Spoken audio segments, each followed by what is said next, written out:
بسم الله والحمد لله والصلاة والسلام على رسول الله صلى الله عليه وسلم. في سائلة بتسأل هم عايزين يبدأوا كتاب العتق والنكاح من البداية أنهم لم يسمعوه، وبعدين بيقول ما نأتي بهذه الدروس موجودة مسجلة تسمعوها، وده مش قراري عامة يعني قرار نبدأ من حيث انتهى الشيخ، ده مش قراري أنا ماشي، ولكن من جهة أين تجدون هذه الدروس موجودة، صار الإدارة ودروس كل النكاح من أوله إلى ما بدأت موجودة إن شاء الله. موجودة على اليوتيوب يقولهم يعني عامة، بس أكيد يعني لو حد ياخدوهم من حتة مجمعة واحد فالدروس كلها موجودة، تسمعوا الدروس عامة. الأمر ليس إليه يعني. طيب في حاجة ثانية كنا بنتكلم في موضوع إن يأتي الأمر وسواء الزوجة أو الزوجة وهو كاره لها. في ناس ما فهمتش الموضوع كويس الظاهر. مقصود بكاره لها يعني فرض مثلا من الزوجة مثلا منكدة على جوزها ومتضايق منها جدا، ولكن طلبت منه شيئا من حقها، فده قام بهذا الحق وهو بشوش، ولكن يروي يعني زي ما تقول ايه غاصب نفسه على هذا، ولكن من جوه هو متضايق.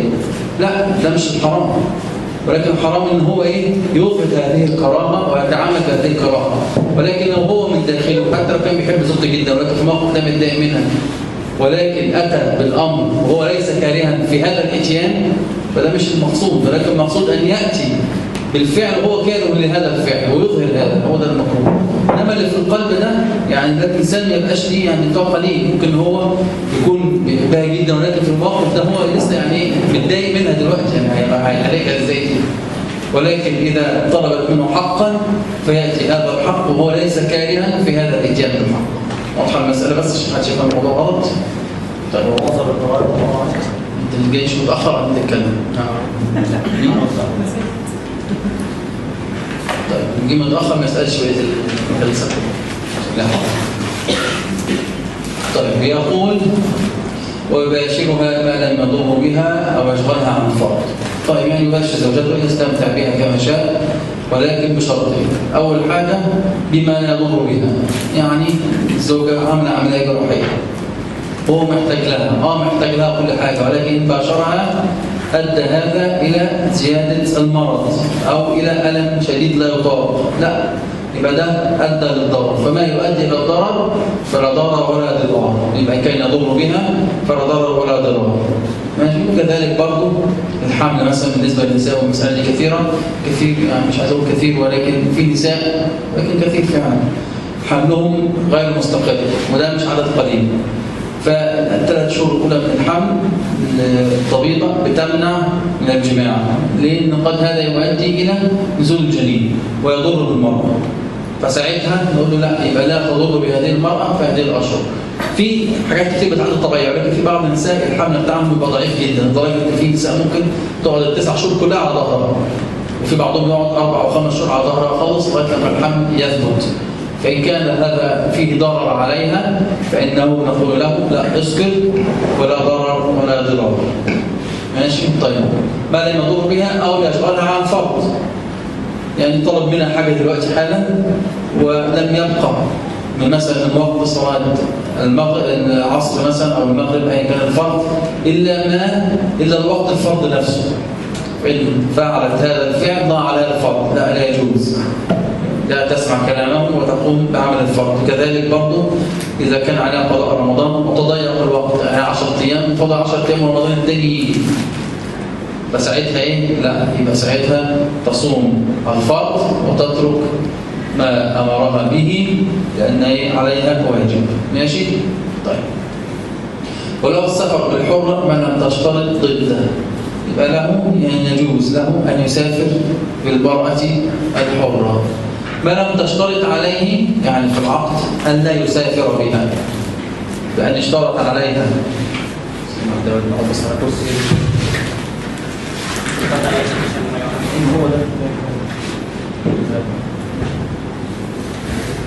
يبقى إن اشترطت عليه في وقت العقد ألا يسافر بها فهذا الشرط يجب العمل به ولا يجبرها على السفر.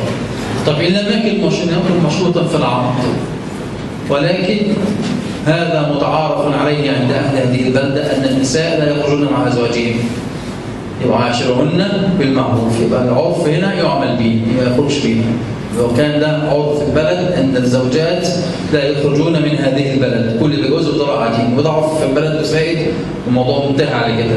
وإن وجد هذا يعني يبقى هذا العرف يعمل به. واضح؟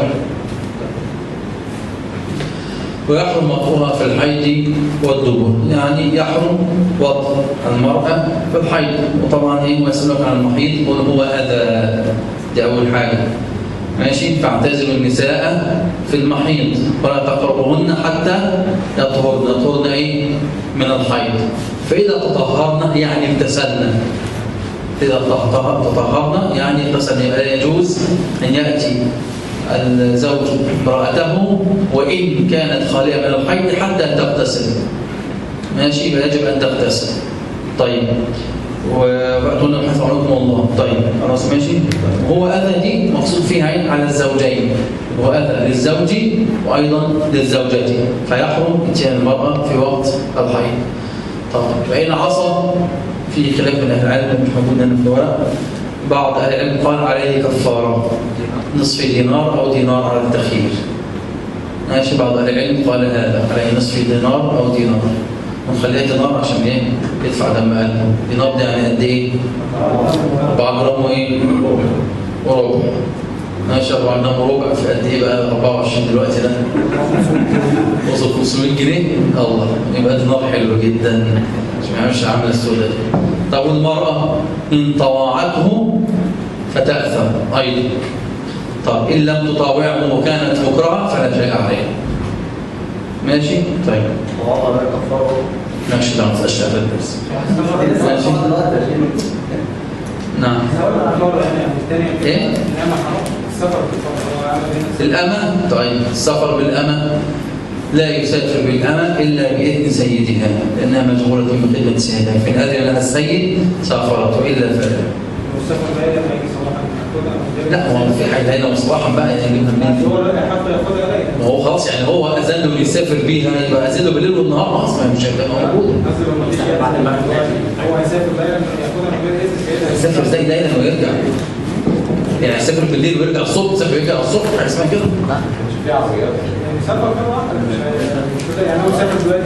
لا المشكلة مش في ان هو يسافر بالليل او بالنهار. طب ما يسافر بالليل وبكره الصبح هيعمل ايه؟ المفروض تبقى عند السيد، هو سافر خلاص. لا لازم السيد يأتي. ماشي. طيب عامة يعني في بعض اهل العلم يقول إن أذن السيد في زواج أمته لا تخدمه، تبقى قاعد عند الزوج على طول، حق الزوج أولى من حق السيد. يقعد أهل العلم يقول كده وخلص المسألة. ده الكلام. يعني يدخل فيها الدرس؟ لو الدرس ده فرض عين تعلمه قد يدخل، بس يكون فرض عين.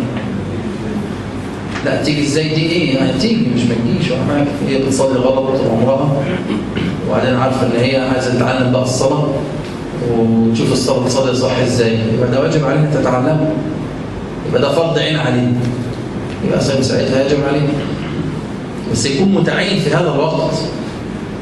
يعني مثلا المفروض يعني مثلا الطهاره والصلاه وغيرها دي فروض اعيان، والصيام وغيره كل دي فروض اعيان، ولكن لازم تتعلمها حالا دلوقتي. يعني القصه في كده، لو لازم حالا دلوقتي يعني مثلا زي الصيام ده مثلا بكره رمضان مش عارف اي حاجه عن الصيام خالص ولا النيه ولا اي حاجه، مفيش غير النهارده، يبقى ساعتها طلب هذا العلم اليوم فرض عين ملوش بديل، يعني يبقى ساعتها لا مقدم على الزوج، بس يعني المساله نادره شويه. يعني انا بتكلم لو منعها اصلا منعها تروح الدرس ده ما بقول لك اهو، يعني هي اصلا عشان تخرج من بيته دي مشكله، ولكن المساله دي في عصرنا محلوله، ممكن تحضر من البيت، ولكن لو منعها هتسمع الكلام، ولكن يعني هتنكد عليه عيشته فالاحسن يوافق لها. لو منعها تحضر دروس علم تسمع، يعني تسمع في البيت لا يمنعها من الاثنين، يمنعها من العلم اصلا، لا تتحايل عليه وتسمع، وتبقى جاهله وتتعبد الله عز وجل على غير الشرع ما ينفعش. ولكن هو الخروج ماشي، انما هي قاعده في البيت بتطلب العلم، تطلب علم وتسمع علم ولم تقصر في حقه، مسألة مهمة، يبقى ليس له أن يمنع. حتى لو ملوش. حتى لو مش متعين؟ إيه؟ حتى لو مش متعين زيادة هتيجي المسألة زي يعني طالب العلم عن زيادة الفضل. لو من غير الفريضة أمر أخف، ولكن المسألة جاية شبيهة بيها دلوقتي، فنخليها في وقتها يعني. طيب، والدبر أن يحرم أن يأتي المرأة في دبرها، وطبعا استدلوا نساؤكم حرث لكم فأتوا حرثكم أن شئتم، والحرث هو الزرع، فيبقى في المكان الذي يأتي منه الولد. وفي برضه أحاديث كثيرة في المنع واللعن وحاجات كده في الإيه التي المرأة من الدبر. حتى شيخ الإسلام قال: من عرف بهذا يفرق بين زوجته ويفسخ هذا النكاح. ماشي، الموضوع في غاية الشدة. قلنا في الحيض هو يأتي بالوقت في الحيض عن التوبة بس. مش سامع أي حاجة. الشيخ كان اختار التوبة بس مفيش كفارة يعني. أنا قلت فيها خلاف. ما قلتش فيها خلاف؟ إيه؟ أنا قلت فيها خلاف، والراجل غير كده برضه، بس يعني بقول إن فيها خلاف، يعني إن في بعض أهل العلم بس أنا نفسي أدفع فلوس، عشان كده افتكرت، عشان كده حتى ما كتبتهاش في الورق، لأن مش ده الراجع، ولكن عشان ندفعه فحبيت أقولها. عشان تدفع كده واضح. عشان ده إيه؟ لا، عشان ده أصلا راجح ده من ناحية الدليل، من ناحية الدليل مش راجح، ولكن عشان نعاقبه دي مسألة ثانية. اصلا لا، الراجل ما فيش كفاره. الاصلح الحاله المكلف مش نختار له على اصلا الحاله المكلف يبقى فتوى على ايه؟ واحد بعينه. مش كل المكلفين يصلح لهم حاجه واحده، يبقى لازم بقى واحد يستفتي لوحده. مفيش حد دلوقتي عمل كده، حد عمل كده؟ طيب، حتى لو عمل مش هيقوم يعني. طيب، يقول ايه؟ وله اجبارها على غسل حيض ونجاسه. طيب، له أن يجبرها على غسل الحيض. دي مسألة زي اللي قلناها، المرأة هي تخرج مثلا بعد الشروق وطلب منها أن تغتسل فرفضت، فقالت إيه؟ لا، عند وقت الظهر أغتسل، فله أن يجبرها، كتفها كده لبانيو، ماشي، يبقى له الإجبار بأي طريقة كانت يعني، ماشي، يبقى يجبرها على غسل الحيض. طيب، مسألة بقى، لو اغتسلت غسل الحيض تغتسل عشان حق الزوج غصب عنها، تصلي؟ ما تصليش، ما لم تنوي اصلا، تصلي الفرض بعد كده. الغسل ده عشان حق الزوج، وهي مغتسله غصب عنها، فالنيه هنا ايه؟ فيها مشكله، ولا اغتسل تاني عشان تصلي، عشان حرام. ماشي؟ ايه؟ لا، ما خلاص، ما تنوي من الاول بقى وتبقى راضيه وتخلص وتريحنا من القصه دي. ليه؟ حرامنا في الشفايف، معايا ايه؟ هي مثلا عشان حق الزوج ما ينفعش تاني بعدها برضه. ما هو ده، لا، ما هو ده الظاهر، الزوج انها اغتسلت كده، انما هنا بين ربنا هي لم تنوي. طب ما هي مش ناوي، مش حق الزوج هتغتسل عشان الجماع. هي دلوقتي مش ناويه اصلا، هو غسلها غصبا عنها. جميل. فهو هو جماعه ليه؟ لان هو كده له الظاهر ان هي اغتسلت، هي بقى لم تنوي الغسل اصلا. جميل. خلاص، هي في حق ذاتها هي جواها ايه؟ لم تطهر، يبقى تغتسل عشان تصلي. واظن كده تغتسل بعد الجماع يعني. ايه؟ بعد الجماع هتغتسل. غسل جنابه برضه. صح، هيبقى غسل جنابه. طب ما لازم، لا، خلي بالك من حاجه، لو ناوي غسل جنابه لو بتعمل من رفع الحيض تطلب بقى ايه؟ لا، من اول تبقى راضيه ومخلص القصه. مهم، ماشي. طيب، هذا اجبارها على غسل الحيض والنجاسه. زيادة هنا ولو ذمية. ايه؟ ولو إجبارها ولو ذمية على غسل. ولو ذمة في ولو ذمية على غسل الحيض مفيش ولو ذمية دي. خالص ولا كان عندنا ولو ذمية. لو ذمية دي عامة بتلاقي جاية بعد كده. اخر واحده لا تجبر الذميه على غسل الجنابه. ما هو بتجبر جاية بعد كده، انت ليه هتحطها هنا ليه؟ هو لا، جاية بعد كده، مسألة الذمية جاية بعد كده. طب، ونجاسة يبقى ايه؟ على غسل الحيض وعلى غسل النجاسة، صح؟ حاجة اسمها غسل النجاسة؟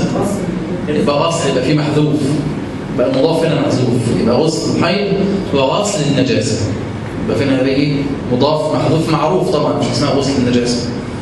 ماشي، يبقى له أن يجبرها على غسل النجاسة. ماشي؟ طيب، يعني شو راح بيقول حاجة بصراحة يعني لها يعني وجهة جدا.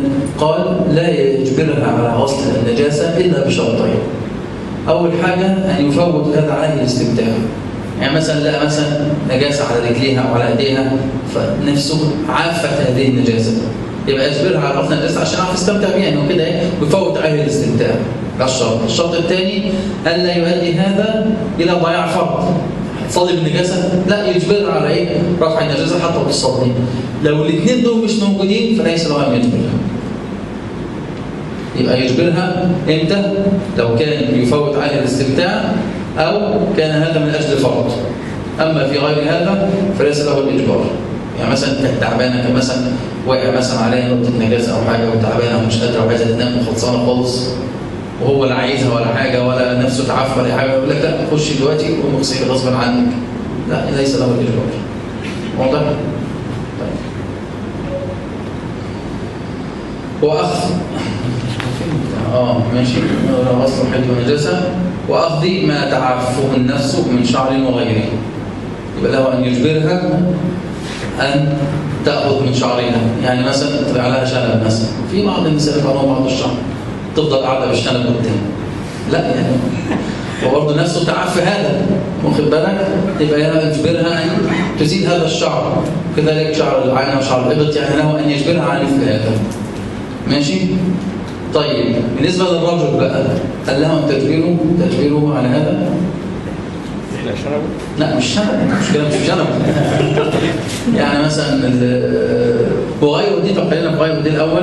غيره دي مقصود مثل إيه؟ مثل الظفر، يعني يطلب أن تقلم أظافرها، أو مثلا قاعدة بقى إيه منكوشة ومش عارف إيه تصلح شعرها غصب عنها، يبقى لا مثل هذا، يعني هذا والله عليه الاستمتاع يعني.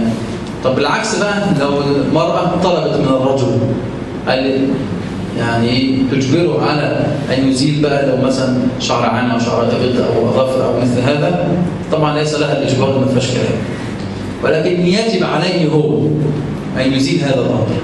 أولا إنه مشروع، حاجة ثانية لأن هي برضو كما يريد منها أشياء تريد منه أشياء، يبقى برضو لازم هو يتزين هي كما تتزين له، فهي ليس لها الإجبار، ولكن هو يجب عليه أن يفعل هذه الأشياء حتى كما يستمتع بزوجته هي أيضا تستمتع به، من نفسها تعاف تبقى أفضل منه، وده طبعا مش مطلوب. يجب كده، مش عارفين كده انه يجب عليه ان يستجيب لهذا. تقول انا قرفانه منك، لا ضوافرك كده مش طايقاك، لا يشيل ضوافر يعلمها. اصلا هو ده مطلوب شرعا لوحده، ولكن على الاستحباب. ولكن المراه تعاف هذا الامر، لا يبقى ساعتها ما يبقاش على الاستحباب، بقى على الوجوب، ولكن وليس لها الاجبار طبعا، ولكن هذا واجب عليه ان يفعل هذا. واضح كده؟ ايه؟ لا الإجبار لا، أصل الزوج يجبرها، يعني إيه؟ ممكن نروح على شراب العافية، هي ملهاش ده، ملهاش القوامة دي، خد بالك؟ افرض هي عافية وكل حاجة برضه ما ملهاش إنك مش تكلفه، يعني إن هو مش واجب، يعني إن هو واجب عليه هو إنه يفعل هذا. ولو هو عافية يحترم نفسه. إيه؟ لو هي عافية يحترم نفسه الأول برضه مصلحة. طبعا الا شعر اللحيه عشان ما اقولش ايه نفسها تعاف ما تعرفش تتفلق، لا عند اللحيه وايه ويقف تقول له ده شعر برضه انا مش عاجباني دقنه عنها ما عجبتك، المساله مالهاش علاقه. هو بيحبهاش ايه يعني مثلا هو بيحب شنب البنطلون شويه الشنب ده مقصود منه الحف، يعني هي بتطلب منه يحفه وهي عايزه يخليه يحفه. هيحبه زياده هو ماشي، هو الحف زياده هو المطلوب برضه، وليس الحلق. الحف هو كل ما ايه يطيله المقص الاخر، يعني كل ما يقص، كل ما مقص تجيب حاجه ده كله اسمه حف. اللي ما بقاش غير حاجه تتشد الموس لغايه دلوقتي احنا في الحف، اول ما نضطر نقص على ما فيش حاجه غير تتشد الموس ده كده الحلق. خلاص كده. طيب ولا تجبر الذمية على غسل الجنابة. طيب مسألة في خلاف عند الحنابلة نفسهم حتى، وما قاله هذا ليس هو المذهب، ليس هو ده المشهور من المذهب. مشهور مذهب الحنابلة أن له أن يجبرها أي الذمية على غسل الجنابة. طيب وجه دول إيه؟ طيب من قالوا لا تجبر قالوا إن هي أصلا ملهاش نية ولا بتصلي ولا أي حاجة، فيعني يجبرها ليه؟ ايه وجه الاجبار؟ انا ما فيش وجه للاجبار، لا نية لها فغسلها ده مش معتبر شرعا، يبقى يسأل من يجبره. أما تتكلم عن الجنابة مش عن الحيض طبعا، كلام عن الحيض. انت بتتكلم ان هو يجبر لا هو يجبر الذميه على غسل الحيض، دي مساله ثانيه خلاص مش مهم. دي فائده فرض ذميه بقى. ذميه يبقى له ان يجبر الذميه. انا فكرت ان مقرر هنا الجنابه يبقى له ان يجبر المسلمه والذميه على غسل الحيض، دي خلاص كده زي بعض. اما في غسل الجنابه فهو بيقول لا يجبرها زي ما قلنا ليه؟ انها ليس لها نيه. اما المذهب فيقول له ان يجبرها. قالوا ليه؟ لان الجنابات إذا تراكمت هذا قد يظهر بعض الريح منها أو حاجة، فده يؤدي إلى عدم كمال الاستمتاع بها. فقالوا له أن يجبرها، وهو ده الراجح، يجبرها على غسل الجنابة من أجل مصلحته هو، مش عشان إيه؟ يبقى تجبر من أجله وليس من أجلها. واضح؟ طيب. وعامة وفي برضه شرط لطيفة، قال الذمية. مين الذمية؟ لا الذمية مش الكتابية. الذمية ممكن تبقى نصرانية، ممكن تبقى يهودية، ممكن تبقى مجوسية. لأن الذمية هم أهل يعني ما بيننا وبينهم عقد ذمة. ولو المجوس كان يدفعوا الجزية. يجوز الجواز من لا يجوز، عشان كده كان قال الكتابية كان الأولى. لأن قد تكون ذمية وليست كتابية كالمجوسية. يبقى لو كان المصنف قال الكتابية يبقى كده مفيش مشكلة، إنما الذمية هيظهر عليها إشكال، ممكن تكون ذمية وليست كتابية ويجوز الزواج فيها أصلا. فعلى هذا لو قال ولا تجبر الكتابية لكان أولى. المجوس يدفع الجزية، هذا فعله الصحابة، أخذوا منهم الجزية وخرجوا على الأرض. يعني عملوه معاملة أهل الكتاب في هذا. ماشي.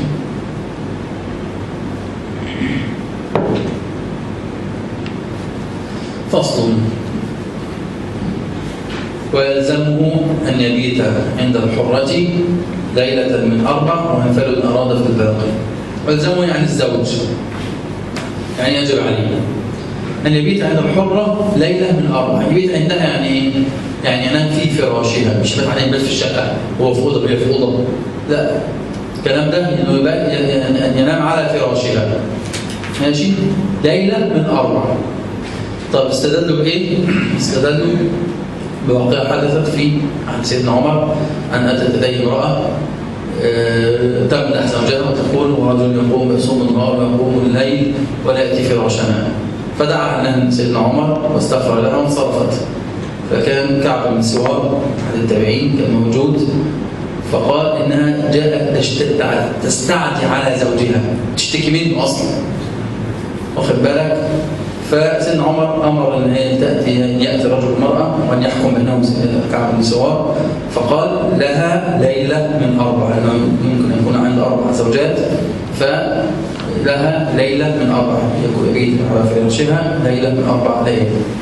ماشي؟ ده الواجب. ولكن في غير حالة النشوز لا، يبات عند زوجته في كل ليلة، يبات جنبها في كل ليلة. يسيبها ليه؟ ما يسيبهاش. يبقى ينبغي له أن يبات على فراشها في كل ليلة. أما لو خاف منها نشوزا أو كان انشغالا شديدا فلا يقل عن هذا. لكن في الحالات العادية لا، مش ليلة واحدة ولا حاجة، ما يروحش خاصة جاء 3 ليالي عندها ليلة واحدة، لا، ده مش ليس هذا من حسن العشرة. ولكن إن خاف النشوز يبقى هو ده ممكن، وأيضا لو كان انشغالا شديدا جدا يبقى لا يقل عن هذا. ولكن في الأمور الطبيعية ما يبقاش هو ده اللي يعمله. واضح؟ السفر أكثر من 4 أيام. السفر كده. مش المرأة دي بتشتكي إن هو يعني لا يأتيها يعني ولا بتشتكي؟ طبعا، بس مش قادر تقول ان هو لا يأتيها، بتقول يعني ان هو بيقوم الليل ويأتي فراشنا من كتر قيام الليل.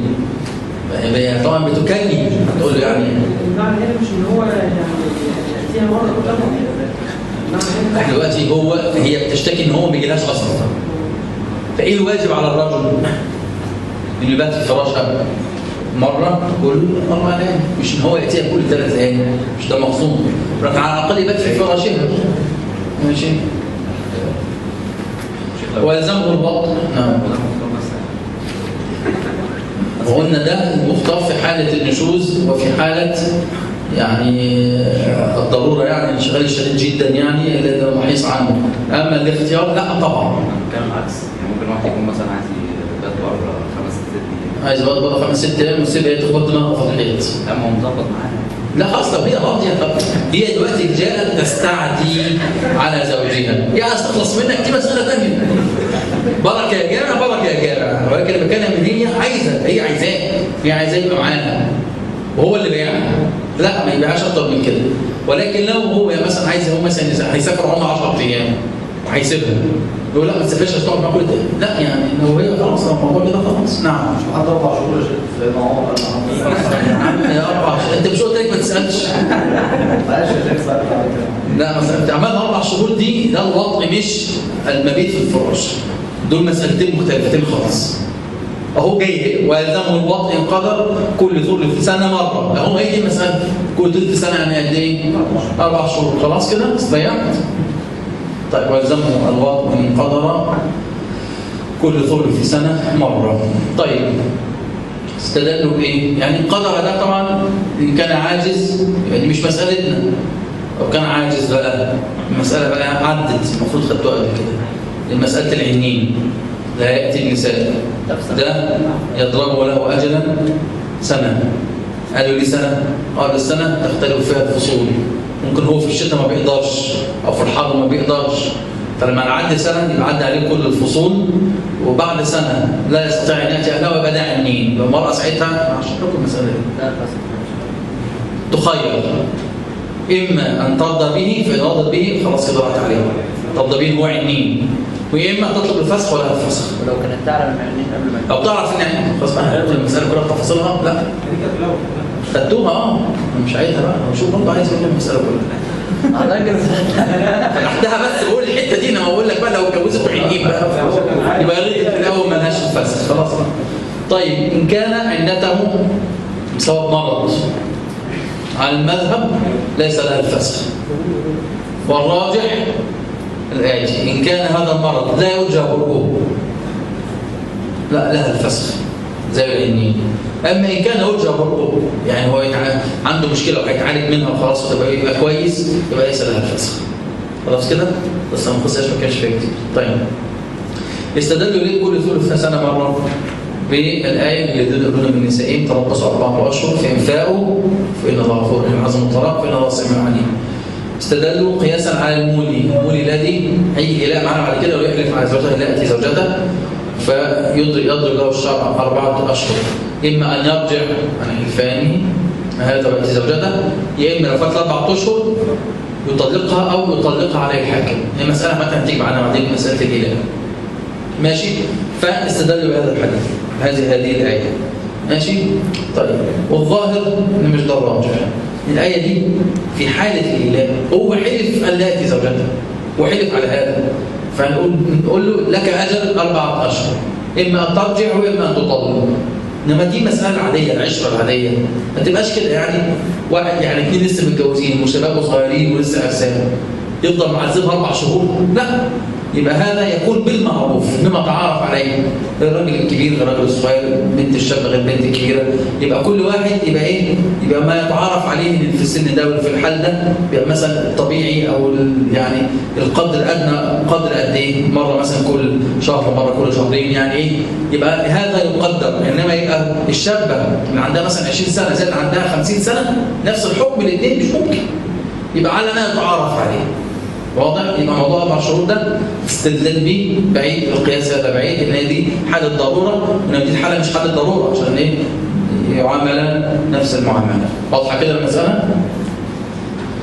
طيب وان سافر فوق نصفها وطلبت قدومه وقدر لازمه، وان سافر فوق نصف السنه وطلبت المراه ان يقدم اليها، طلبته ان انا عايزاك دلوقتي، فإن قدر يعني استطاع أن يأتي إليها يجب عليه ماشي.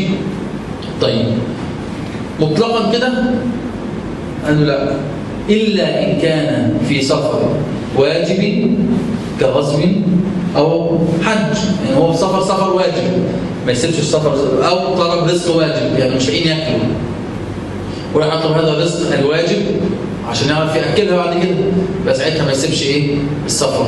او في حجه ان هو خلاص يعني زي دلوقتي هو واقف على عرفه دلوقتي يسيب الحج؟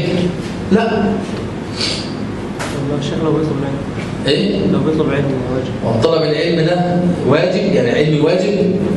قعد بقى له نص سنه بيطلب العلم واجب. طالب علم ومتجوز. وعلى فكره هو ممكن من يتعين من طلب العلم ما يتعين عليه العلم ان يكون عالم لقله العلماء ومن عنده الملكه ان يكون عالما. دي مساله ثانيه يعني.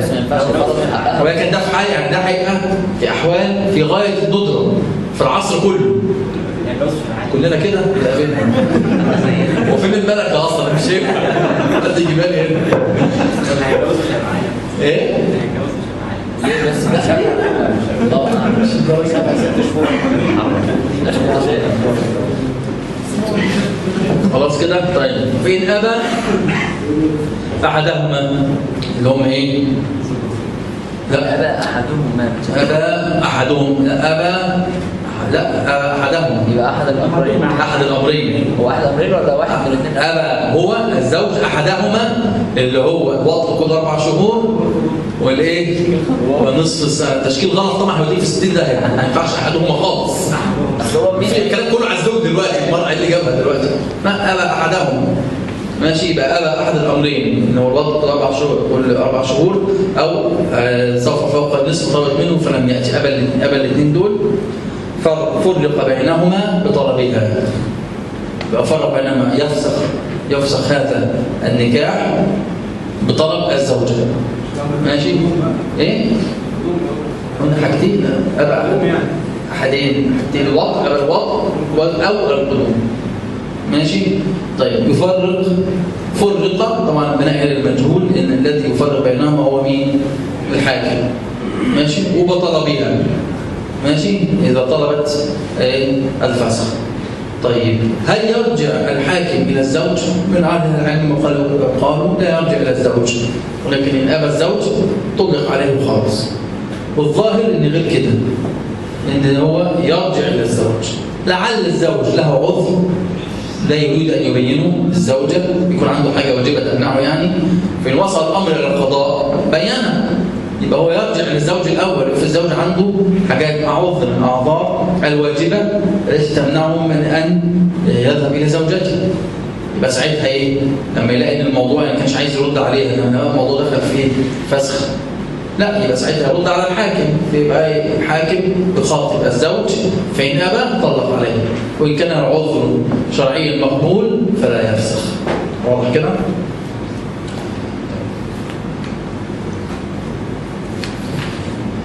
وتسن التسمية عند الوطء وقول الوالد. يبقى يسن التسمية طبعا الحديث بسم الله نجبنا الشيطان لم الشيطان رزقتنا، حديث الوالد إذا أتى أراد ولا أتى.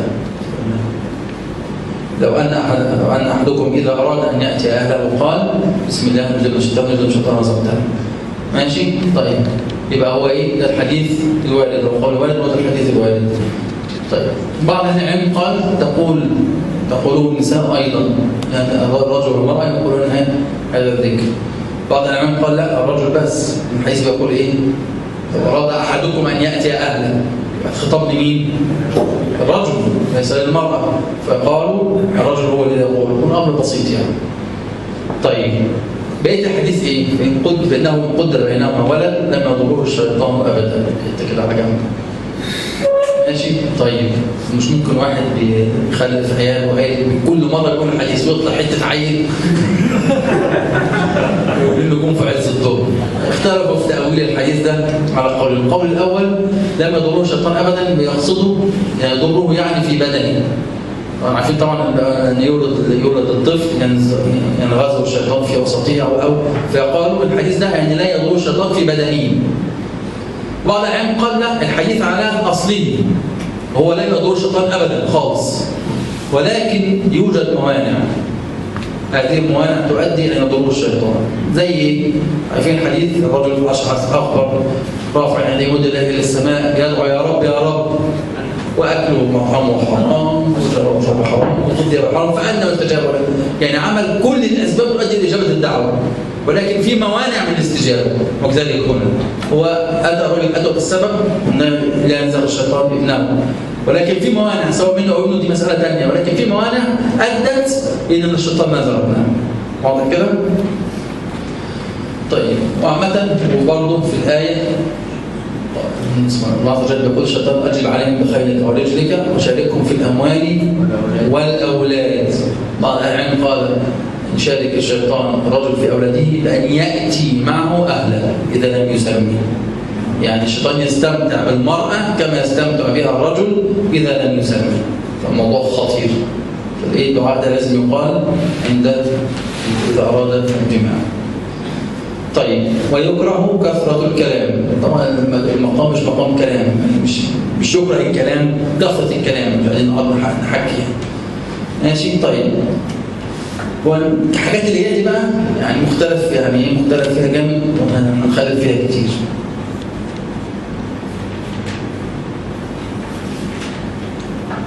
والنزع قبل فراغها، يعني إذا جامع زوجته فقضى حاجته ثم نزع مرة واحدة كده وهي لم تقضي حاجتها بعد، وهنا بيقول المصنف يكره والراجع أنه يحرم. ده الراجع أشرف فيه ماشي. هو لا يعجل عليها، الحديث كده لا يعجل عليها حتى تقضي حاجتها، يبقى هو ينتظر حتى تقضي حاجتها، مش هو يقضي حاجته وإيه ويسيبها ويمشي، لا يعني هو كده أحسن الإحسان التام، وهي لا يعني دي الحاجة الثانية إن قد يضرها احتباس الماء، يعني خلاص هتبقى عند الماء هينزل تروح تسيبها كده وماشي، لا هذا قد يضرها. فهذا النزع قبل الفراغ ده ظاهر الله أعلم أنه إيه اختيار الشيخ العثيمين أنه لا يكره بل يحرم. طيب العزل إيه؟ العزل ماله؟ العزل حرام؟ مين قال؟ لا العزل حرام. كنا نعزل القرآن ينزل من المحرم، مش وقت بقى ان العزل ده اكيد يعني انا اكيد هيجي في مكان، ولكن كلام ان هو حرمه العزل كده مطلق، كلام كده مطلق كده ما اعرفش ان حد قال بيه اصلا. بتسال وبتقول الكلمه وخلاص. حرام ولا مكروه؟ عندك سمعت حرام؟ العزل اذا كان الغرض صحيح ولا ما فيش مشكله، يعني ما فيش مشكله ماشي. الموضوع هيطول بلاش اللي بعدين او لو جه الكلام في فرق بين العزل في فرق بين المنع وفي فرق في حاجات يعني في كلام كتير هياخد وقت كبير قوي. طيب والوطء بمرأة أحد، طبعا يعني ده عجيب جدا ومكروه. طبعا الوطء بمرأة أحد ده له صورتين. الصورة الأولى يعني طبعا مكشوف العورات ده طبعا يقينا حرام يعني مصيبة سوداء. الصورة الثانية أن يكون ملتحفين ولا يراه أحد ولكن يرى الحركة، وده برضه حرام. ليه؟ لأن طبعا المنظر نفسه الحركة دي تشير شهوة الرأي طبعا، وده لا يجوز. وده طبعا هذا الرجل نزل بزوجته إلى أدنى الدرجات يعني حتى يراه أحد بهذه الحركة. اختشف من الاثنين حرام سواء ظهرت العورة أو لم تظهر. وده بصراحة يعني مش ممكن يعني. طيب والتحدث به الشيخ العثيمين بقى ايه كان ناقص يضرب ويشتم. موضوع التحدث به يعني الحديث، بص نص الحديث إن من شر الناس منزلة الرجل يفضي إلى المرأة وتفضي إليه ثم يصبح يتحدث بما جرى بينهما. إن من شر الناس منزلة فآخر هو مكروه كان خلاص كان يعني ايوه بس يعني يعني ازاي يعني يكره بس التحدث كيف جامع زوجته؟ لا طبعا ما يكرهش خالص، ده حرام. بيقول بل لو قيل انه من كبائر الذنوب لكان اقرب الى النص، مش مكروه بس ماشي. طيب مسألة فيها تفصيل صغير كده، ان لو هو يعني يريد ان ينصح احدا بطريقة معلومة معينة مثلا عن الجماع، ولكن بحيث لا يظن السامع أن هذا مع زوجته، موضوع بسيط ماشي. يعني واحد لسه ما يعرفش يعمل أي حاجة هو بينصحه ماشي، ولكن بطريقة لا يظن السامع أن هو نفسه فعل هذا الفعل واخد بالك، ولكن يعني هو يعني مثلا هو سمع في حاجه او عارف مثلا قرأ ان الحاجه دي كويسه او فاذا اوصله هذه المعلومه بغير ان يظن السامع ان هو نفسه المتحدث قام بهذا، الظاهر ان هو ايه مش ده اللي معانا. واضح؟ انما ان ظن يمكن عنده ظن ان هو يفهم ان هو نفسه اللي عمل كده يبقى على المنع اصلا. واضح كده المساله؟ في بيقول بعض الشباب بيتحدث في حاجات مش بعيدة عن الجماعة، بس ممكن يتحدث عن محدش يجيب سيره مراته ابدا، الادب بتاعكم دي. ايوه ده يكره ولا يحرم، عشان انا بقول يحرم. لا يعني هو الكلام طبعا على الجماع ده ما فيهوش كلام، انما فيما عدا ذلك يعني برضه ما فيش حاجه اسمها يعني واحد يقعد يقول بيعمل ايه مع مراته، ايه الادب دي؟ بيقولوا يكره التحدث به أي بما جرى بينهما في حاشية الرجل، بيقولوا الأولى التحريم وقطع به جماعة. تحريم طبعا. واستظهره في الفروع وصوابه في الإنصاف. القراءة دي صعبة جدا. طيب تاني، ويحرم جمع زوجتين في مسكن واحد بغير رضاهما.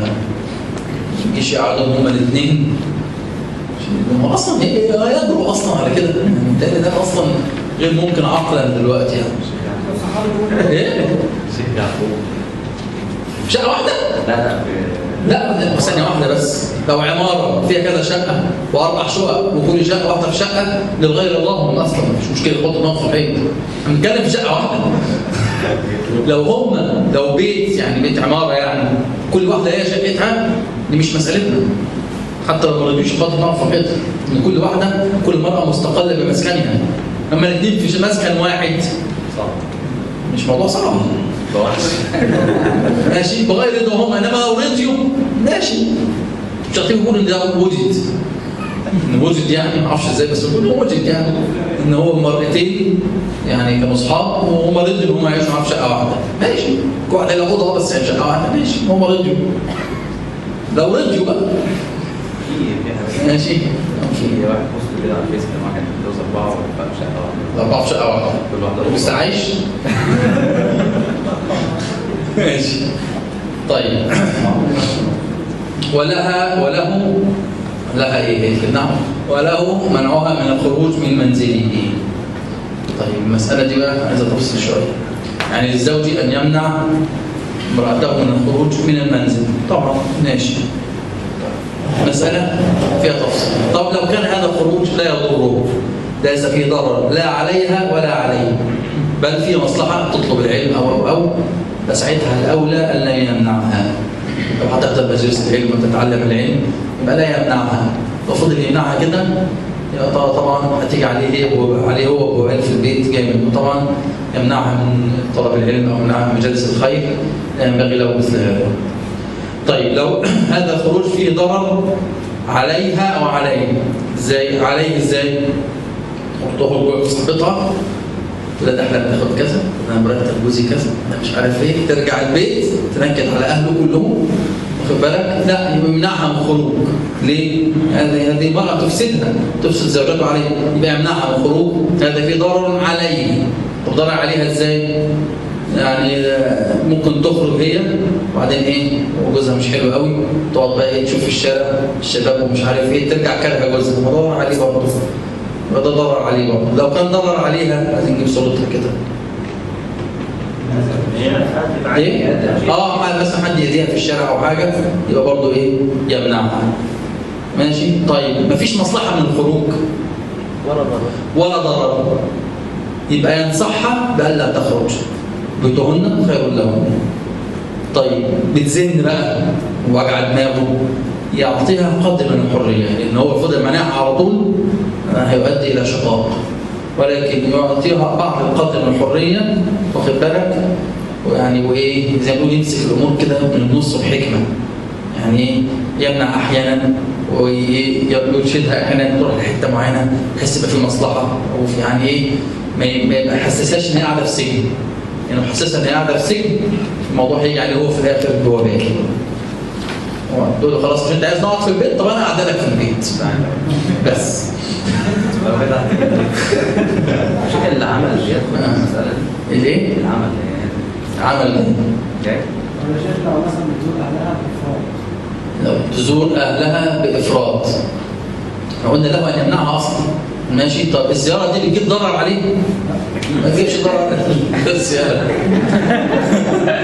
اكيد ولا حاجه. لو ما بتجيبش ضرر عليه يعني ممكن ينصحها ان هو تقلل هذه الزيارات، واخد بالك؟ ينصحها، يمنعها احيانا وينصحها احيانا ويسيب لها احيانا. يعني ايه؟ لازم يوازن، مش لا على طول. لا على طول دي ملهاش قيمه، تبقى نكد. وسايبه دي برضه مشكله. لما تسيب سايبه خالص بتيجي تمسك بعد كده يبقى انت كده ايه؟ انت اللي غلطان.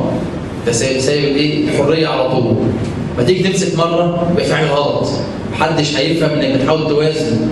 لا انت كده غيرت طريقه معاملتك، يبقى انت كده اللي غلطان. فمن الاول توازن بين الامور. واضح؟ طيب يعني هو له شرع هو يمنعها تخرج من بيت الزوج؟ الشرع يمنعها طبعا. زيارة أهلها تماما؟ زيارة أهلها تماما لا. يعني المقادير دي ما اعرفش الحنابلة بيقولوا ايه، ولكن الشافعية قدروا له ان يمنعها من زيارة أهلها إلا بمقدار ما يحصل به قطيعة الرحم فتستأذنه، فإن أبى ذهبت. أظن قالوا سنة مرة في السنة، يعني فيها خلاف شوية. ولو لزيارة أبويها حضور جنازة أحدهما. لا لسه جاي ده ما تسبقش، ما تقولش الجنازة ده جاي، كل الكلام ده جاي. أنا بتكلم على الزيارة نفسها. المنع مطلقا ليس له، من ده فيها قطيعة رحم وده لا يجوز مع صلة المخلوق في طاعة الخالق. لا طاعة معصية الخالق. كوباية القهوة دي مشمومة على فكرة. ماشي. طيب يبقى ساعتها ايه؟ يعني يمنعها ولكن بألا يعني بالقدر الذي يؤدي الى قطيعة الرحم. فاكر مثلا الشافعي زمان كنت قرأت يعني ان هو مرة في السنة، ولكن الظاهر الحنابلة ما اعرفش بقى ايه، بس يعني بظني ان الحنابلة هيتكلموا دايما بالعرف، ما بيحددوش. مش بيحبوا التحديد دايما، السلطات حركاتهم يعني كل حاجه بيحبوا ايه يحددوها. الحنابلة غالبا بيلجأوا للعرف. خد بالك يعني لو هيقول لك لو العرف ان ده يبقى قطيعة رحم يبقى ما يجوزلوش انه يمنعها وهي لا تسمع له. واضح؟ طلب العلم. طب هو ده بقى طلب العلم كلمه فيها عايز ايه؟ يعني يجوز يمنعها ولو هتشوف. ولو علم وان بقى العلم واجب ولا مش علم واجب، وكلمنا في المساله واجب في عصرنا ده امر بسيط. يعني تسمع في البيت وخلاص بما لا يضيع حقه. هتيجي معانا مساله مشابهه ليها دلوقتي. الشباب بيحبوا يحددوا بقى الموضوع مش اسكت خالص. هو اصلا مش كل حاجه يعني انت في مساله واحده. ويستحب اذنه ان تمرض محرمها. يستحب اذنه يعني مش ان هي تستاذنه. يستحب اذنه يعني ان ياذن لها. هو اذنه مش مستحب، هو اذن يعني يجب ان هو ياذن ليها، ما خلقوش غير باذنه اصلا.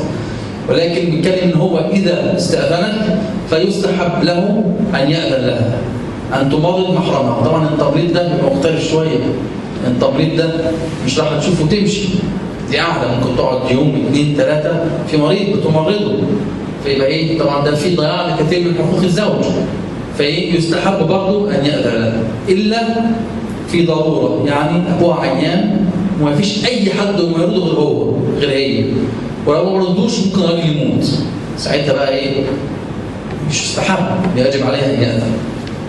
ماشي. يبقى في غير الضروره يستحب، لو في الضروره لا ما يبقاش مستحب. ماشي. طيب وظاهر كلمه المحرم انه ايه؟ كل المحارم قريب او بعيد، ولكن الامر يختلف برضه. يعني مثلا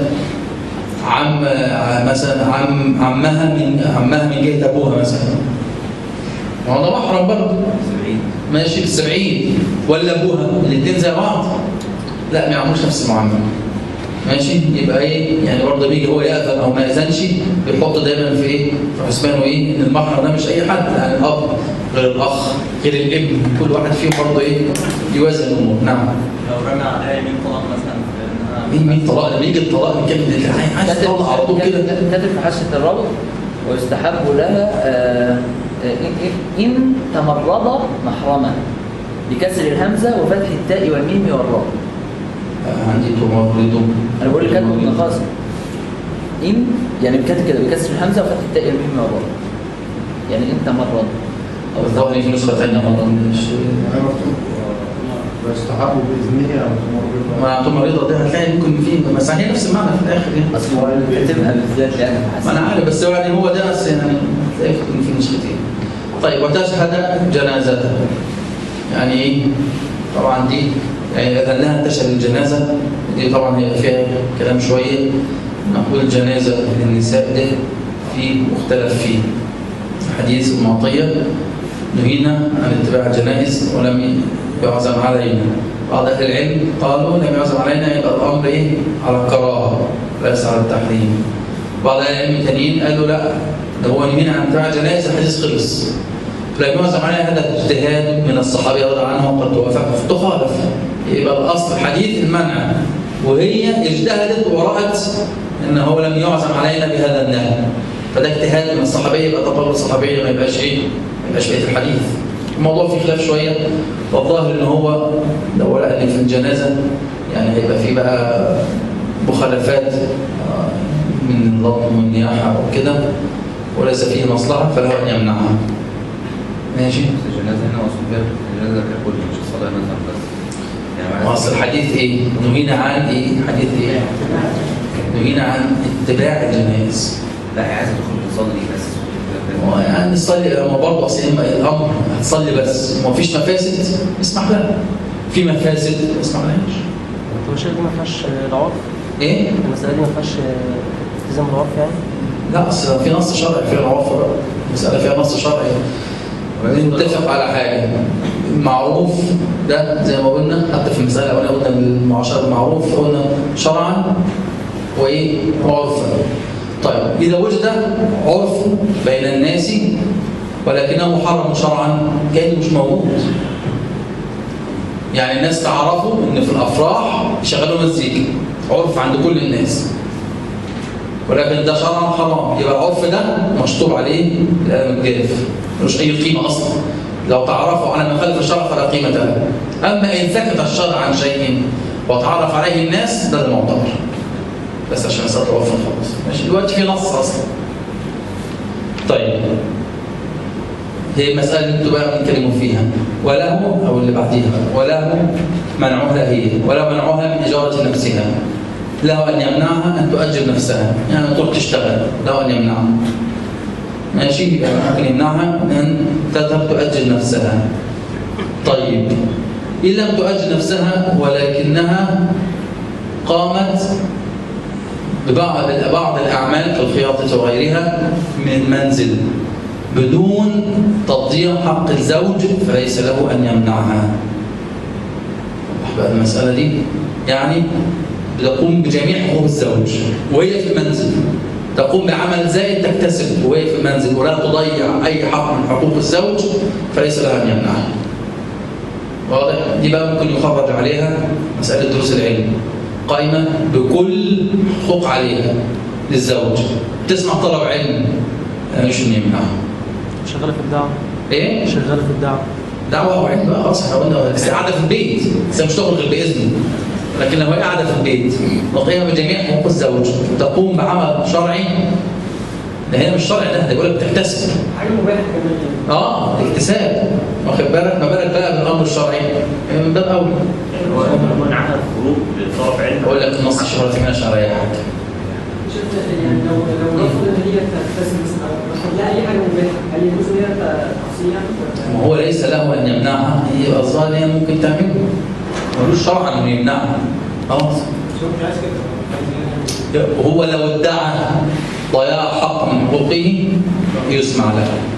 إن لم يدعي هذا قال لا مش مقصرة في أي حاجة خالص بس مش عايزة تعمل كده أنا حر. إلا لو سبب من حاجة أصل ممكن مثلا إيه هتشتغل في بيت خياطة ده يضر به سمعة وده في ضرر. يقول لك مراتي خياطة بدأ في ضرر عليه له أن يمنعها من جانب ده. ولكن لو هو في مستوى معين ده لا يضر به أصلا بأي جهة من الجهات أو مثلا بلاش المهنة دي مثلا يعني إيه هتدرس حاجة مثلا في البيت أو مثلا أنت حتى على النت مفيش أي ضرر عليه خالص في أي جهة من الجهات وتقوم بجميع الحقوق يبقى منعها هذا تعنت يبقى لا يجاب إليه. هل في قاعدة عموما ان هو مثلا يمنعها من حاجة مباحة ده ليس مستحبة ولا واجبة؟ يمنعها من حاجة مباحة بغير غرض شرعي؟ بغير بأي حاجة بغير أي حاجة يعني حتى هو معترف إن مفيش أي حاجة. هل يعني هو دايما الزوج بيمنع عليه يا إما في ضرر ده المفروض يعني واخد بالك يا إما بتضيع حق من الحقوق اللي هي بتقوم بجميع الحقوق مطلقا كده، واخد بالك، وليس في اي ضرر عليه خالص، وبعدين بتاتي امر مباح يمنعها تعنتا، ليس له هذا. هو كلام هنا كده. هو ممكن يكون في حاجه في نفسه بس مش راضي يقولها، هو مش عايز يقولها. ماشي، يعني في حاجه فاشله، يعني في حاجه اهو. انا بقول نعم، ممكن يكون ليس له هذا بس برضه هي تلزمها طاعته. مثلا الظاهر غير كده، ان ليس له ان يمنع اصلا. ولا بس ماشي، ليس له ان يمنع وليس ثانية واحدة بس. وقوله من أجرة نفسها يفهم منه أنها لو استؤجرت على العمل بأن تكون امرأة خيرة مثلا وصارت تقيد الناس بأجرة في بيتها فليس له منعها إلا إذا رأى في ذلك تقصيرا منها في حقه فله المنع. يبقى ليس له أن يمنع أصلا، ملوش إنه يمنع أصلا. ماشي، وهي بس هي يجب عليها الطاعة يعني. الصيام. المسألة دي مش ذاكرها ومش عارفها. طاعة في غير معصية. يعني لو منعها، عايز يقول لو منعها من أمر مباح هو ليس له المنع، ولكن إن خالف ومنعها يجب عليه ما اعرفش من ايه، بحسوا عندنا وانتوا قاعدين خلاص، ما اعرفش حلفت انا بحسب دلوقتي اقول لك لو عرفنا. مثلا ممكن تكون طاعته زي طاعه الوالدين مثلا. ينهون عن حاجه مباحه فساعتها ممكن مش مين اللي اقوى؟ طاعة الزوج أو الأولى مش لا، طاعة الزوج للمرأة أقوى من طاعة الوالدين للمرأة، لكن طاعة الوالدين أقوى جنسا من طاعة الزوج، دي مسألة ثانية ما تدخلهاش فيها. في المرأة دي مسألة ثانية، خلاص ما فيش والدين في المرأة، اتجوزت الوالدين الموضوع منتهى أصلا بالسلامة. طيب ما هو لا، ليس لهم إلا البر بس، إنما الطاعة بتاعت الزوج خلاص خلصت. متى المسألة هنبقى نشوفها ولا لا؟ نعم. زكاة الوالدين فيهم بقى القياس هنا في فرق شوية، موضوع مختلف شوية، وإلا ما كانش قال ليس له المنع، يعني الظاهر في خلاف شوية كان مختلف. إيه؟ الاستحباب زي ما هو يستحب اللي هو يعني يكون جاي على الاستحباب اللي هو لسه ذكر ان هو يستحب اسمه ودي مسألة باب الاستحباب يعني. لا، الظاهر ليس له مش باب الاستحباب، ما كانش قال كده، الظاهر ما كانش قال كده، يعني ليس له، ليس من حقه أن يمنعه. لازم حق دي صعبه ولا ماشي، قلنا بشرط، هو ماشي، هو بس هو ازاي مختار كده، انا مالي؟ تطيشني انا ليه؟ شو قلنا المساله دي. طيب، ومن ارضاع ولدها من غيره الا لضرورته. طيب، فرضا المراه دي اللي هو اتجوزها، كانت متجوزه واحد مات او طلقت منه ايا كان الامر، وبعدين ليها ابن رضيع من الاول، انتهت العده كل حاجه، جوزت ابن رضيع من الاول، يبقى له ان يمنعها من ان ترضعه. ماشي؟ ده طبعا بشرطين. اول حاجه الا تكون ضروره، يعني الولد رافض اي حد الا سيد امه، يعني رافض يرضع اي حد، ولازم مفيش غير امه اللي ترضعه، سيتهاجم الحفظ حفظ الولد. الحاجه الثانيه الا تكون اشترطت عليه، ممكن تشترط عليه في العقد ان ترضعه، بس ساعتها يجب الوفاء بالشرط. ماشي؟ إلى ضرورته. طبعا وعلم منه كلمة ولده من غيره دي إن هو ليس له أن يمنعها أن ترضع ولدها من ابنه، يعني ليس له أن يمنعها أصلا. ماشي؟ إنما يمنعها من من وده من غيره، ماشي، واخد بالك؟ إنما منه هو ليس له أن يمنعها أصلا. خلاص؟ خلاص الوقت خلص، بس شوف المسألة لقيتوها يا ابني؟ طب علقوها، يعني المسألة كالآتي: هل الرجل أن يمنع امرأته من أمر مباح بغير حاجة مع أن تقوم بجميع الحقوق الواجبة عليها، وإن فعل فهل يجب عليها أن تطيعه؟ مسألة كده. النص الأولاني احنا جاوبنا عنه أصلا. إيه؟ النص الأولاني احنا جاوبنا عنه إن هو ليس له. عايزين النص. ماشي، ليس له، صح. هل بقى يجب عليها الطاعة ولا لا؟ عايزين نبص عليه. نعم. انت قلنا ياخد الصلاة في الحقوق، يعني مثلا هي هتنزل تشتغل عشان محتاجة فلوس، ولكن مفيش حاجة اسمها تنزل دي لازم أمر، ما بنتكلمش إن هي تنزل. هي عايزة تنزل. المسألة اللي بيتكلم فيها دي إن هو في البيت، مش تنزل. تمام. طيب تعمل في البيت. ماشي. ولكن الطعام هيبقى مش ملح، حاجة كده، مش هيبقى حلو يعني زي كلام مش هتبقى مركزة. قد دخلنا في قصة ثانية، هل يجب أصلا على المرأة تصنع طعام لزوجها؟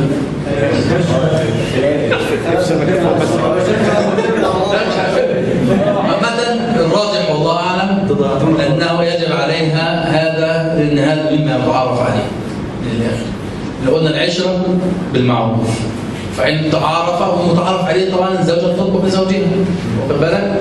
وتخدمه وتصلح من شأن البيت، فهذا من المتعارف عليه، وهذا من باب العشرة بالمعروف، فيجب عليها من هذا الباب، مش واجب أصلي، واخد بالك؟ ولكن هذا من باب العشرة بالمعروف، وده المختار، ده الشيخ مختار والشيخ العثيمين وغيره، واخد بالك؟ إن يجب عليها هذا من باب العشرة بالمعروف. كده بقى في مسألة قولين برضه.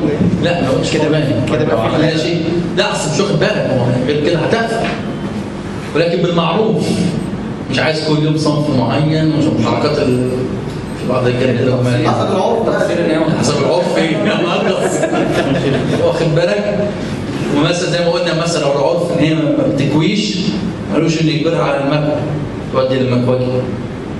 واخد بالك من حاجه، اسعار تعترف مش كده بس، لو كان راجل مقتدر واللي زيه بيجيب خادمه تقوم باصلاح شأن البيت، اللي زيه يا شيخ ولا مثيلاتها بيبقى مثيلاتها واللي زيه يعني هو اختلفوا هل النظر، مسألة كلها في الروضة على فكرة مش هنا، اختلفوا هل النظر في هذا الأمر للزوج أو للزوجة ولا للاثنين.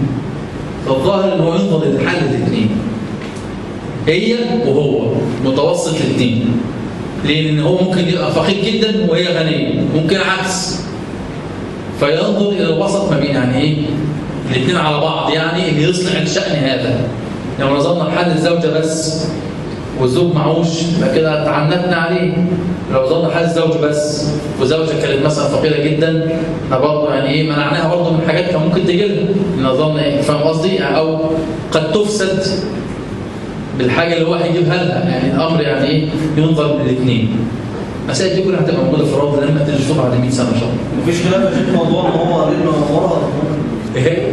لا البحث الاحمر ما بيلعب مفيش خلاف ان هو احسن من تعمل خلاص قانون التحويل يعمل المسألة اللي احنا قلنا المسائل دول هندور عليها بقى. لا احنا قلنا ان مفيش خلاف ان هو لا يجوز كلمة ورا. لا انا قلتش مفيش خلاف برضه، بقول الذات بيقول كده. هو اصلا ده فين؟ هنبحث فيها هو ده كلام الشيخ عايزين نستفيد في المسألة. موضوع ان هي لما هي لا ما هو لا بقول لازم الكلام كده، ليس لا ان يؤجرها يبقى يمكن ان تستاجر. فهمني؟ يعني هو بيقول كده ان هو كلامه مصنف معناه كده. معناه ايه؟ معناه ايه؟ ان هو ليس لها ان تؤجر نفسها. هو قال وله منعوها من إجارة نفسها. ماشي إجارة نفسها. طب إيه يعني انما لو هي استؤجرت يعني هي استثبات ولا هي لا ازاي؟ في فرق، واحده تاخد تشتغل عند ناس وناس يجيبوا لها حاجه، في فرق بين الاثنين. هي اجرت نفسها، يعني حد جاب اجرها وهي راحت اجرت نفسها. هو في فرق بين اجرت نفسها في فرق بين واحد اجرها وهي اجرت نفسها، في فرق أيوة. في فرق في اللفظ حتى. هو في فرق، عشان كده انا قصدي الذات ما جابهاش. في فرق اشرف بالذات ايه؟ يعني انا قصدي لا هو الشيخ بيقول ان هو لازم الكلام ان هو لم ينص على ان استؤجرت. طالما ما نصش عليها يبقى الاصل الجواز. واكيد يعني شو اصلا ما بيلعبش، يعني اكيد شايفه في حته. طب اللي هم العرض اللي انت شرط عليك لو اشترط، بص اي شرط جائز في العقد يجب الوفاء به. لو اشترطت عليه ان هي تعمل عمل طبعا غير مش حرام ولا في اي مشاكل، لو اشترطت عليه هذا فوافق لازمه. الشروط في العقد دي مساله ثانيه. ايه؟ ما هو الشرط يبقى بالبق يا حبيبي، مش شرط بايه؟ بالرجل. هو عايز يتغير قانونيا يا شيخ. ماليش دعوه قانونيا، ده كلام شرعي. اللي هم عايز طرف الخروج لطرف عند فرض كفايه. قلنا ازاي يعني المساله دي مش موجوده دلوقتي، ان هي ممكن تطلبه من البيت. خلاص ما ندخلش نفسنا في سكه. اصل الطبع من البيت ما يبقاش كافي يعني. ليه كل حاجه موجوده؟ ايه اللي مش كافي؟ كل حاجه كافيه وموجوده. في حد بيسأل لو شرط ان هو ما يعدلش.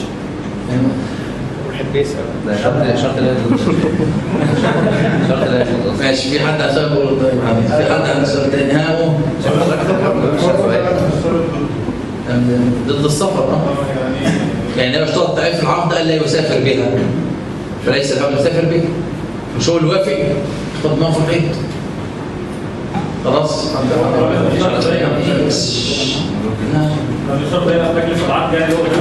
الشرط ده شرط في العقد، هو بيعقد الشرط عليه شروط. ايوه يعني الحقيقه بيقول الناس تجاوز الناس بيبقى لهم يقولوا ايه؟ ما بيقولوش شروطهم يعني شروطهم دي. لا هو بيبقى شروط موافق عليها من الاول حتى وان كان يعني هم قالوا له عادي تجاوب بس لازم تخلص دراستها، قال لهم ماشي. ايوه الكلام ده لازم هو ما لازم يبقى العقد اصلا. موضوع مجلس العقد دي يعني عايز نظر شويه. ايه؟ والظاهر ان هو الشروط في العقد انا ما شفتش حد اشترط المجلس. دور فيها بس ما اعرفش حد اشترط ان هذه الشروط تكون في مجلس العقد نفسه. مش ما قريتهاش يعني. يا بقيت حد قال كده قول انت عليك بحسين دلوقتي ها؟ لا في عينك. ايه؟ معروف كل حاجه بالمعروف. كل حاجه بالمعروف. نعم. يعني ايه؟ تكملة سؤال محمود خروجها حتى لو عيني مش فرض عيني يعني فرض كفاية وكده، بس ده هيأثر في التزامها وإنها تختلط بالمجتمع كويس وكده. تخرج خارجة مع صاحبتي وتخرج. المرأة عشان تخرج بغير إذن زوجها دي مشكلة كبيرة. تقول خارجة مع صاحبتي أظن كده. تكذب عليه برضه تعرض عليه هنفتح باب للنساء ما ينفعش. إذا ما حاجة هي عمل حاجة ما أذنهاش. هو الأصل للمرأة أن تجلس في المنزل، فإن استطاعت أن تطلب هذا طبعا هو مندوب لي نسمح لها كل حاجة ونقول وننصحه وهي تنصحه وتنكد عليه لما تقول يعني إن كان يعني واخد بالك، وبعدين برضه هو مصمم. طب ما في سبيل تاني ليه نقعد بقى نعرض ونكذب وبعدين يعرف ويعمل مشاكل ويحصل طلاق وقصص وتكذب عليا ومش تكذب عليا نخش في مشاكل ليه؟ يقول لك ادي المتدينه تضحك على واحده رايحه مع صاحبتها ورايحه مش عارف فين، حتى لو رايحه المسجد بس هو بالنسبه لي كذبت عليه كده. مش في الدين اصلا واخد بالك؟ يعني حتى لو عرضت يعني رايحه مع صاحبتها بس. ما بقول بالظبط، وده بقى يعني هيعمل مشاكل كتيره وقد يؤدي الى الطلاق، وده طبعا تبقى مشكله اكبر من اللي موجوده اصلا. خلاص؟